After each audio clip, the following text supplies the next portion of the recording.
Three? I was. Beautiful. Me too. All right, right on. It's a Yeah, great, it's great because I talk. was born on the day that Crick and Watson announced their findings on DNA, Woo! April What's 25th, that? 1953. What date is April, that again? April 25th, 1953 is the day that they announced that they discovered the spiral nature of DNA. Yeah, and one of them was on LSD, He was, or he used uh, it. and that's Crick. And Crick is a fascinating guy because he's the guy that actually started the creationist movement, believe it or not, because he came out with the calculations and said it was impossible for DNA to have enough time to evolve to the place that it is in the 4 billion year history of the Earth. And so he came up with the theory of sperm. What's it called? Panspermia, which is that there must be DNA floating through the universe and it lands on planets planets that have the right environment, i.e., have water, can create life. And I really think that he's right. And this gave birth to, ironically, the whole fundamentalist Christian idea of creationism. Amazing. Okay, now back to memory. Is memory more a curse or more a blessing? Well, the curse with memory is that you lose it when you die. And so one of the tenets of Wait, how do you know that? because you're born without the memories of your previous life. And so one of the tenets of alchemy, especially red lion alchemy, is to the creation of an elixir which allows you to retain your memories from life to life. It's a sort of a lower level alchemy as opposed to the alchemy of the white lion, which is the alchemy that you create an elixir which allows you to live in your same body for 1,000 years. Great. Um, Briefly, can you tell us your earliest role models, influences within your immediate family and then outside your immediate family? Just one or two, and briefly, and what specifically did you get from them? Like the greatest influence in my life was my grandfather on my mother's side. He was a very well educated man and extremely well read. And I think that he was a little upset that my mom married my dad because my dad was a very poor guy who became wealthy later in life, but in those days he would be considered, I guess, white trash. And whereas my mom's family was a fairly aristocratic family, well off, and aristocratic Germans. And from Germany they'd come, and they were very wealthy, and they believed everybody should have a college education. And in the 20s, that was pretty rare. And so my grandfather took me aside, and I guess he made me his project. I guess basically because I read everything in his library. I was a young kid, and I was reading books that he thought were way out of my league. And I guess they were way out of my league now in retrospect. But what was amazing about his library now, in retrospect, looking back, is that it was all occult. It was all occult writings. It was Arthur Macon. It was I forget his name, the guy that wrote about Agartha.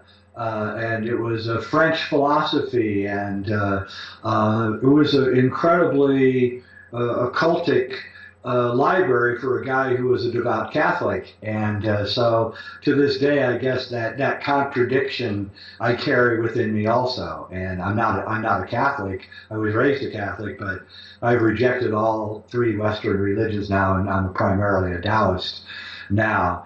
But you still carry that kind of Catholic weight when you're raised Catholic. I think it's interesting that Terence McKenna, William Irwin Thompson, Robert Anton Wilson, Marshall McLuhan, as well as a bevy of other superstar alternative philosophers were all raised Catholic. And I think it's because Catholicism gives you this weird mystical view of the world.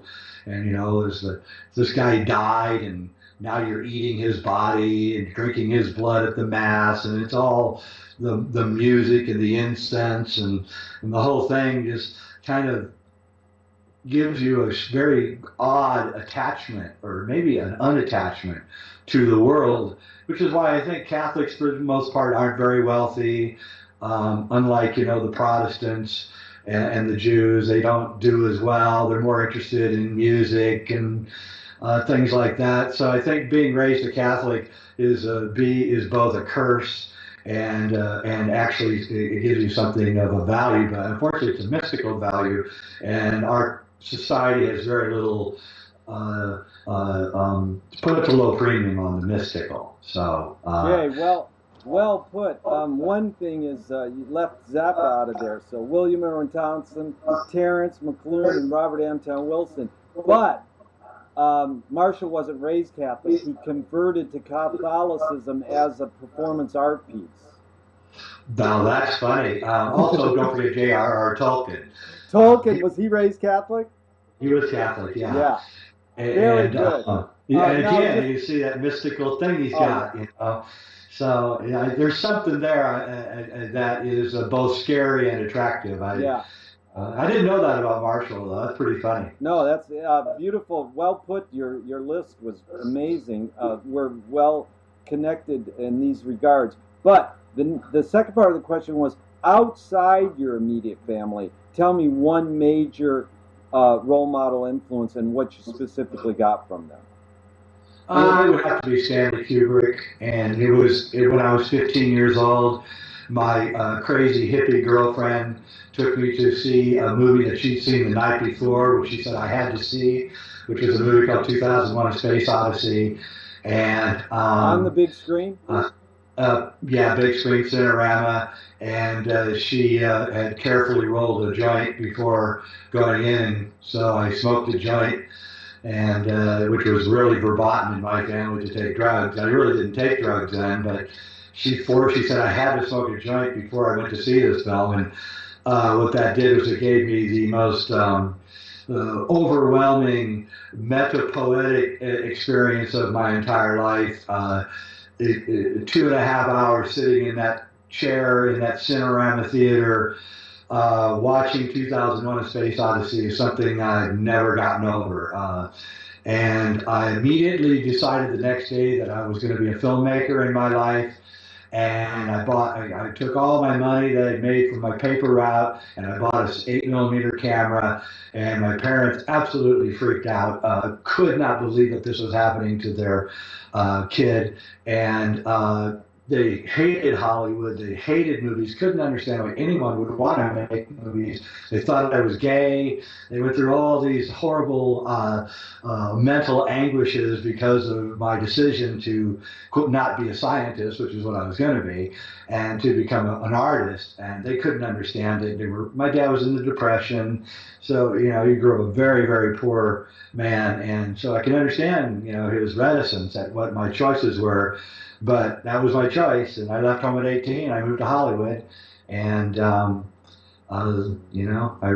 participated in some pretty seriously bad movies, of which I'm not very proud of, and left Hollywood and decided to go on my own, which I'm very proud of what I've done. And you've done well, Jay. We love your Kubrick Odyssey film, and it's a real stimulator for discussion too. And what you said was important for this discussion because Kubrick is really important in that regard, how we pull together. So we're gonna go back to Kubrick, definitely. Let's stay a little more. A couple other things is in your background, because you're really setting it up well, and I appreciate it.